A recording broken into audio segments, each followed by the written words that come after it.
ମାଙ୍କଡ଼ା ପଥର ବୋଝେଇ ଟ୍ରକ୍ ଜବତ 5 ଜଣ ହେଲେ ଗିରଫ।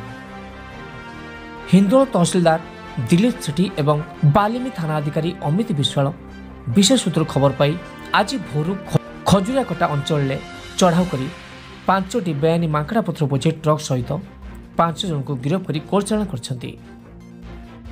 ଢେଙ୍କାନାଳ ହିନ୍ଦୋଳରୁ ବିନୟ ବିହାରଙ୍କ ରିପୋର୍ଟ।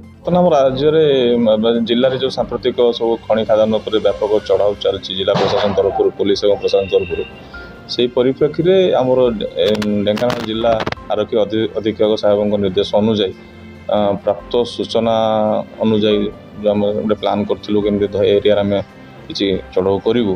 ତେଣୁ ଆମର ଆଗରୁ କିଛି ସୂଚନା ଥିଲା। ଗତକାଲି ବିଳମ୍ବିତ ରାତ୍ରିରେ ତହସିଲଦାର ହିନ୍ଦୋଳ ଏବଂ ପୁଲିସ ଟିମ୍ର ଗୋଟେ ଚଢ଼ାଉ କରିଥିଲୁ। ସେଥିରେ 5ଟି ଟ୍ରକ୍ ଆମେ ଡିଟେନ୍ କରୁଛୁ, ଯେଉଁଥିରେ ମାଙ୍କଡ଼ା ପଥର ଏଇଟା ଲୋଡ଼ ହେଇକି ଅଛି। 5ଟି ଡ୍ରାଇଭର ଆମର କଷ୍ଟଡିରେ ଅଛନ୍ତି, ବର୍ତ୍ତମାନ ଫରୱାର୍ଡ଼ ହେବେ।